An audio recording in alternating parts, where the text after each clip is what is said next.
धम्मपद बुद्धवग्गो पूजार हे पूजयतो बुद्धेय दिवसावके पपंच समितिकंते तिन्न शोक परिदवे ते तादिसे पूजयतो निबुते अकुतो भये न सक्का पुण्यं सुखांतु इमेत्तमपि केनची।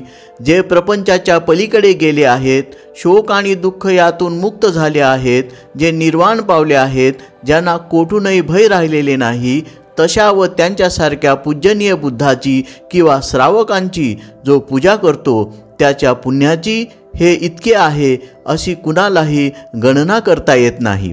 अर्थकथा: बुद्ध जेव्हा एका जुन्या पवित्र स्थळी समाधीस्थळी राहत होते तेव्हा एक ब्राह्मण त्यांना भेटण्यास आला असता त्याने पवित्र स्थळी पूजा केली।